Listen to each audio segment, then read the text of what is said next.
우리들이 이 예배를 생각할 때요, 항상 잊지 않아야 되는 것은 이 예배는 어디서부터 시작이 됐다고요? 에덴 동산에서부터. 에덴 동산의 모양이 그대로 성막으로, 성전으로, 예수님으로, 우리 교회로. 그래서 사실은 이제 저희들이 예배를 드릴 때마다 우리가 꼭 기억해야 되는 두 단어가 있는데요. 그게 뭐냐면 하나님의 임재 그리고 하나님의 영광. 우리에겐 이게 굉장히 막연한 단어일 수 있거든요.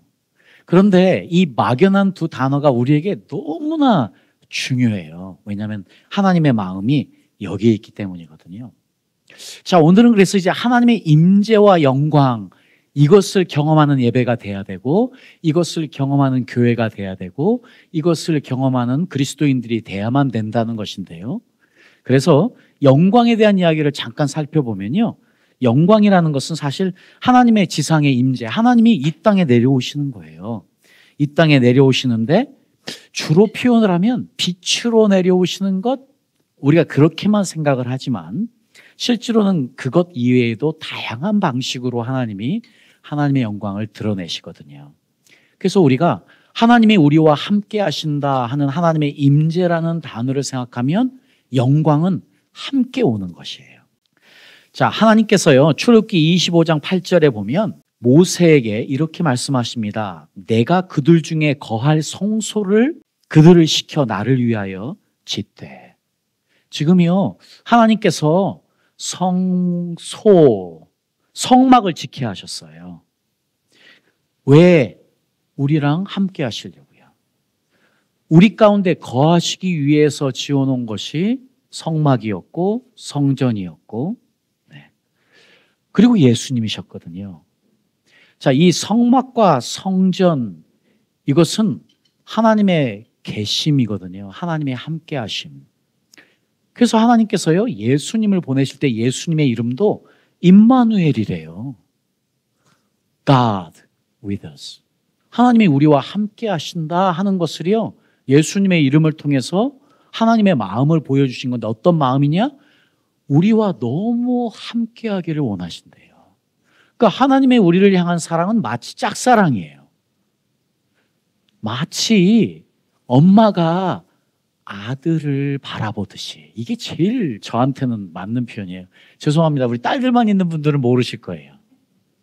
엄마들은 아들 바보들이에요. 그래서 저는 이 표현이 제일 맞는 것 같아요. 우리 하나님이 우리를 바라보실 때 마치 엄마가 아들을 바라보듯이, 엄마가 아들을 짝사랑하듯이, 저놈이 언제 나랑 함께 시간을 갖나, 저놈이 언제 나랑 이야기를 좀 하나, 저놈이 언제 나에게 애정의 표현을 하나 하는 것처럼요, 하나님이 우리를 그렇게 기다리시는 것 같아요. 그래서 우리랑 함께 하기를 원하시는 것. 그래서 예수님을 이 땅에 보내시고 그분의 이름을 임마누엘이라고 그러래요. 하나님이 우리와 함께 하신다. 자, 그래서 하나님의 마음은 처음부터 그랬어요. 그래서 우리가 성소에 보면은요, 여기 지성소, 성소, 성막들이 있는 사진들을 보시면 맨 뒤에 있는 지성소, 여기에 하나님이 머무셨거든요. 자, 그동안 계속 금요 예배 때마다 저희가 이 성막을 가지고 기도를 했기 때문에 성막에 대한 설명을 좀 드리면 좋지만 시간이 없으니까요. 하나님이 어쨌든 지성소에 머무셨어요. 어떻게? 영광으로. 특별히 여러분 지금 다음 사진을 보시면은요, 지금 법궤 위에 시온자라고 그래서 법궤 위에 그룹 위에 하나님의 영광이 머물렀어요. 하나님의 임재가 거기에 있었어요. 이게 이제 성막 시절이에요. 그런데 솔로몬이 성전을 지었을 때요, 보세요. 더 큰 솔로몬이 그룹을 크게 옆에 세웠어요. 그래서 세 번째 그룹에 보시면 이렇게 금으로 둘러싸여 있는 이곳에 이게 지성소였어요. 하나님의 영광이 어디에 머물렀냐? 바로 이 큰 그룹들 위에. 그리고 그 사이에서 모세에게 말씀하시고 이스라엘 백성들에게 말씀하셨거든요. 그래서 여러분, 우리가 예배를 드린다는 것은요, 이 지성소의 현장 앞에 가는 거예요. 우리가 예배를 드리러 온다는 것은 지금 이 그룹들 앞에 가는 거예요. 우리는 보이지 않지만 영적으로 지금 하늘 보호자 위에서 하나님의 옆에서 이 그룹이요, Holy, holy, holy is the Lord. 거룩, 거룩, 거룩하다. 이제도 계시고 전에도 계시고 영원히 계실 하나님을 찬양하고 있는 그 모형이 우리가 예배 드릴 때 내려오는 거예요. 이게 예배의 현장이에요. 그러니 우리에게는 이 임재라는 단어 그리고 영광이라는 표현이 정말 실제적이어야만 하는 것이에요. 그런데 안타깝게도 하나님의 영광이 떠날 수밖에 없는 이스라엘의 현장을 에스겔서에서 우리가 보게 됩니다. 이스라엘 백성들이 너무 불순종해서 하나님이 떠나실 때요. 그때 에스겔서 11장 2절에 보면 하나님의 영광이 그룹 위에 있던 영광이 떠나는 모습이 나와요. 놀랍지 않은 것이요. 로마서 3장에 보니까 모든 사람이 죄를 지어 하나님의 영광스러운 표준에 미치지 못하였으니. 자, 우리는 지금 예배 드릴 때마다, 우리는 지금 예배 드리러 올 때마다 두 가지를 경험해야 되거든요. 하나님이 우리와 함께 하시는 그분의 임재, 그리고 그 임재와 함께 우리에게 임하는 하나님의 영광. 사실 이 두 가지를 경험해야 되는데 우리가 그것을 하지 못하는 이유, 우리가 아직 죄 가운데 있기 때문에. 죄가 가리운 것이거든요. 그래서 우리가 이제 항상 저희 예배를 위해서 기도할 때마다 우리가 몇 명이 모이든지 정말 중요한 것, 우리가 정말 사모하고 정말 우리가 기대해야 되는 것은 하나님, 우리가 모일 때마다 우리와 함께 해 주십시오. 우리가 모일 때마다 하나님의 영광으로 우리를 덮어 주십시오. 주님의 영광을 드러내 주십시오 하는 기도를 하시면서 기도 준비하시고 함께 예배 드렸으면 너무 좋겠습니다. 네. 이것을 너무 원하셔서 예수님을 하나님 아버지가요, 십자가에 못 박게 내놓으셨어요.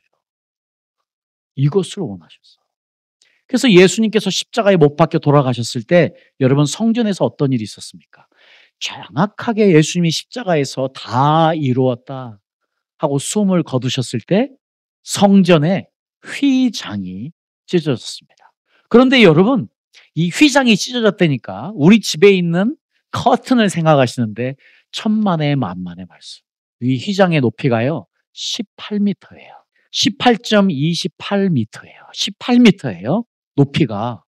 그런데 여러분 더 놀라운 것은 두께예요. 두께. 이 휘장의 두께가 얼마인 줄 아세요? 10cm예요. 이게 5cm예요. 이게 두 배예요. 휘장의 두께가 10cm예요. 이만큼이에요. 이만큼 10cm가.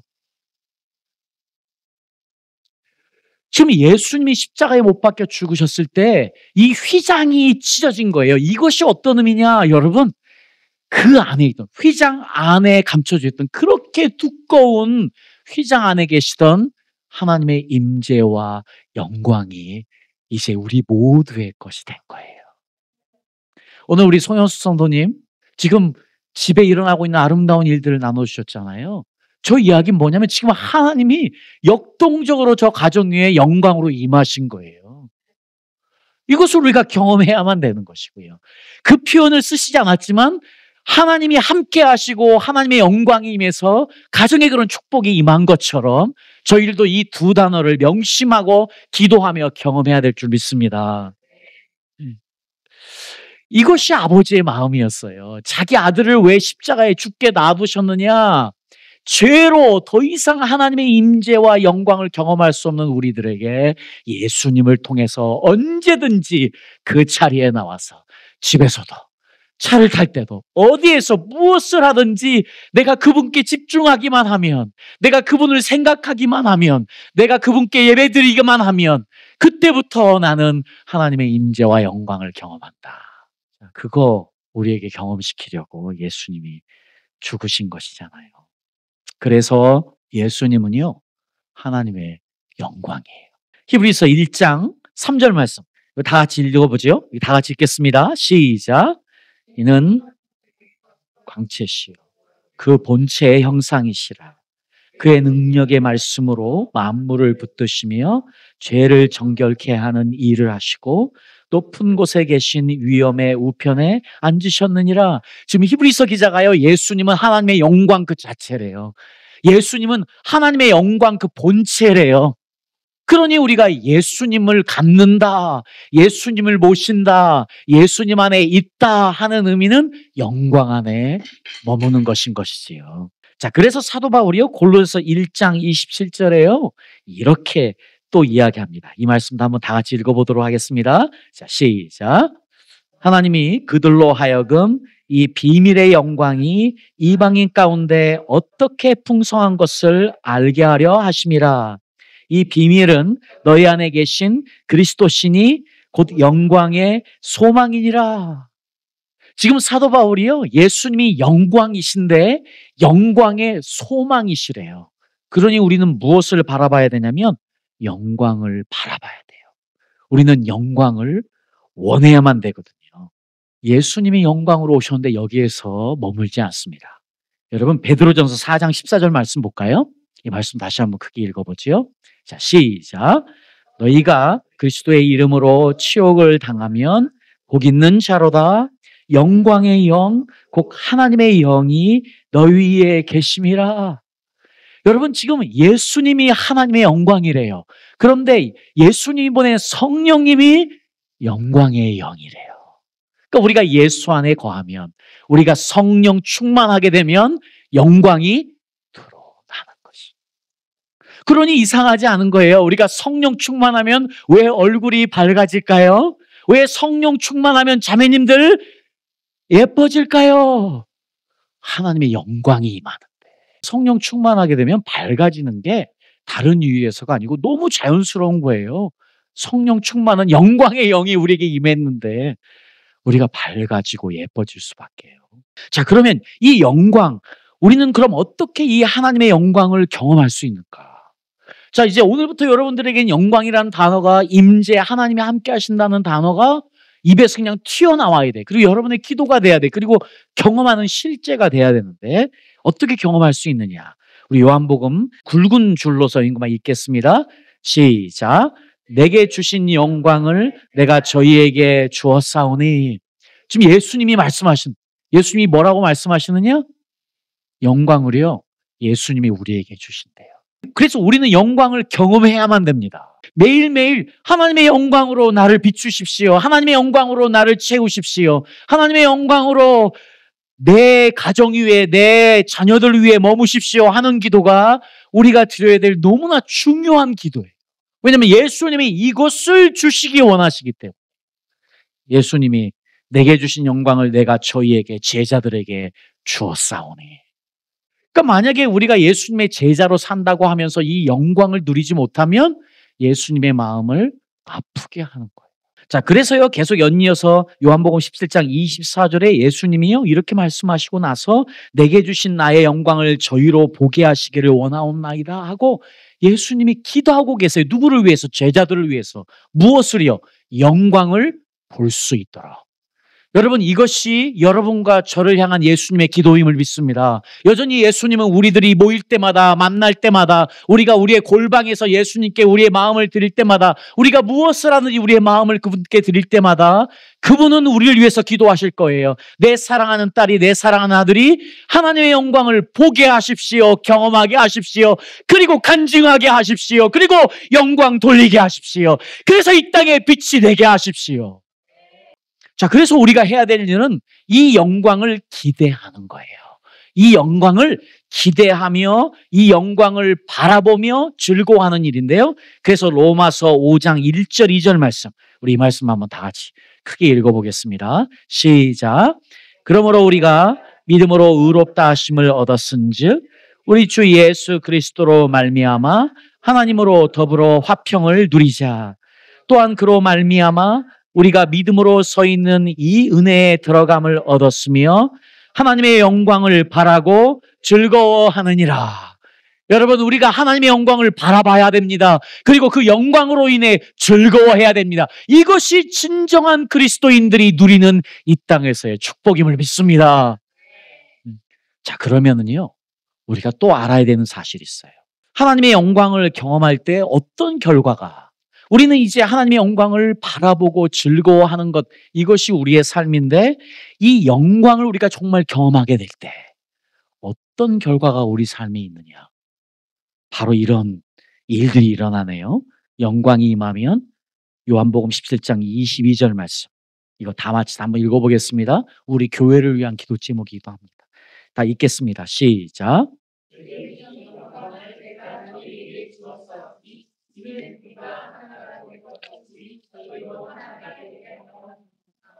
네. 지금 예수님께서요, 제자들을 위해서, 우리들을 위해 기도할 때 이렇게 기도하신 거예요. 내 영광을 내가 저들에게 줍니다.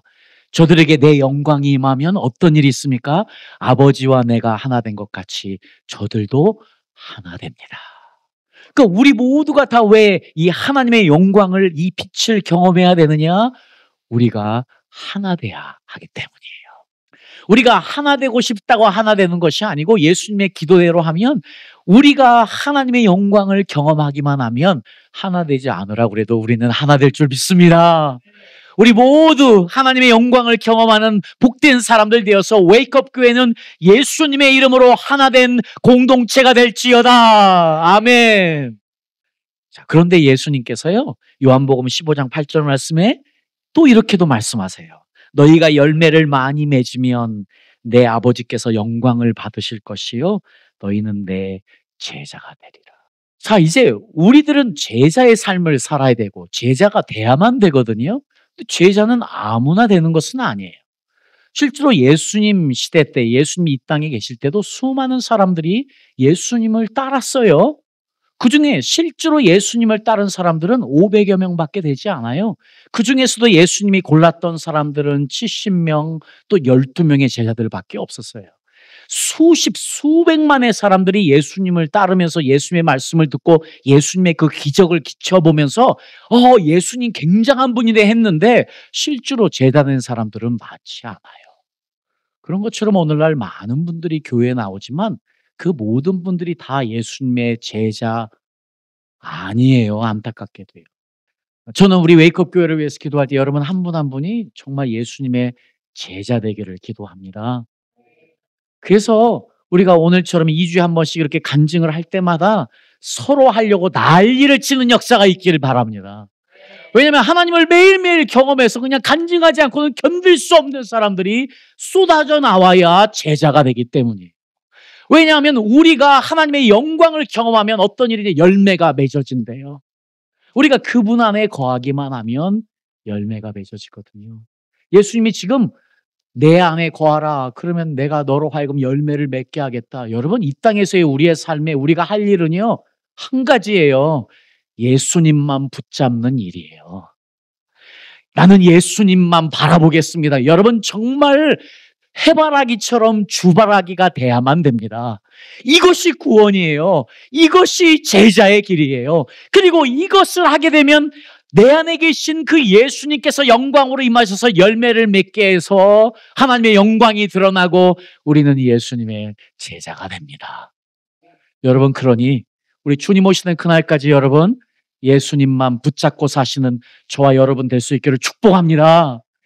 여러분, 그래서 어떻게 하겠습니까? 우리의 삶이 편해지잖아요. 널널해지잖아요. 통장에 돈이 쌓이기 시작하잖아요. 예수님 붙잡지 않아요. 그러니 때로는 우리에게 어려움도 있고 힘듦이 있어서 주여 하고 무릎을 꿇을 수밖에 없고 주님만을 바라볼 수밖에 없고, 그래서 때로는 고난이 축복이에요. 그래서 고난은 축복의 변장이에요. 그러니 우리가 어떤 환경에 어떤 상황에 있다 할지라도 내가 주님만을 바라볼 수 있다, 내가 주님만을 의지할 수 있다, 그러면 그것이 진정한 복임을 믿습니다. 그러니 감사해야 되는 것이지요. 자, 여러분, 오늘 이 말씀 예수님이 주신 절대적인 진리입니다. 오직 우리가 그분 안에만 거하면 그분이 우리의 삶에 열매를 맺게 하고 영광이 드러나고, 그분의 영광이 드러나면 우리는 제자 됐다. 자, 그런데요, 고린도전서의 사도 바울이 또 이렇게 영광에 대한 이야기를 합니다. 31절에요. 그런즉 너희가 먹든지 마시든지 무엇을 하든지 다 하나님의 영광을 위하여 하라. 우리가 이 세상에서 하는 모든 일은 다 하나님의 영광을 위해서 하는 것, 이것이 우리 인생의 목적이잖아요. 무슨 일을 하든지 하나님의 영광을 위해서 해야 되는데, 그렇게 되면 어떤 일이 있느냐. 33절 말씀 다 같이 읽어보죠. 33절 말씀 다 같이 읽겠습니다. 시작.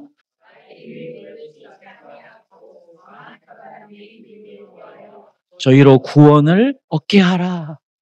여러분, 이 하나님의 영광이 임하면 우리가 어떤 사람이 됩니까? 이타적인 사람이 됩니다. 하나님의 영광이 임하면 하지 않으라고 해도 그냥 영원 구원으로 불타게 되어 있고 하지 말라고 해도 남을 위해 살아요.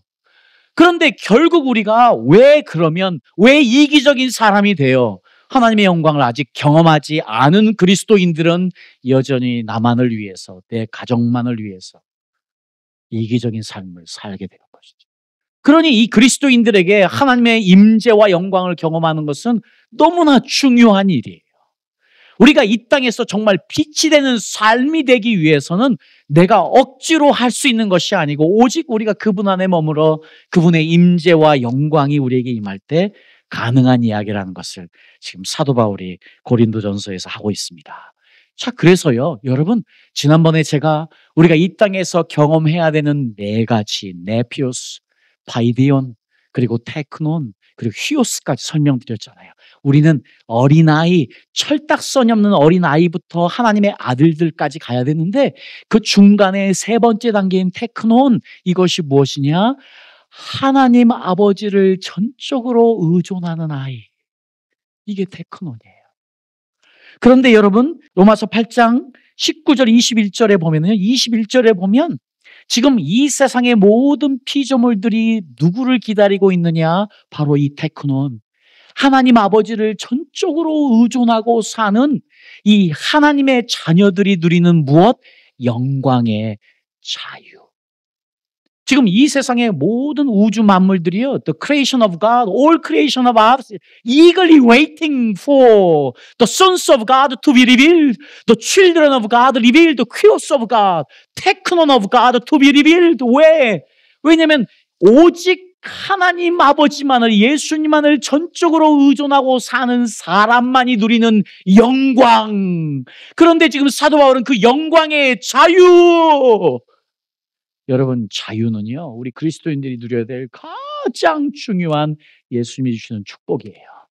우리가요, 하나님을 경외하는 공동체, 우리는 성령의 공동체로 포로된 자, 눈먼 자, 눌린 자들인 가난한 자들에게 복음을 전하며 주의 은혜의 해를 선포한다.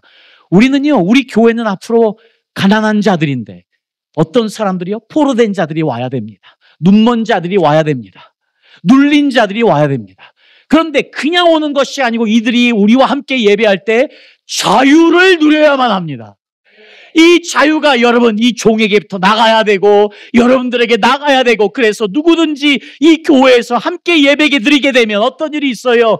포로된 것으로부터 자유, 눌린 것으로부터 자유, 진정한 해방을 경험하는 역사가 있는 그런 예배, 그런 교회가 되어야만 될 줄 믿습니다. 우리가 그런 교회를 소망하며 만들어가야 될 줄 믿습니다.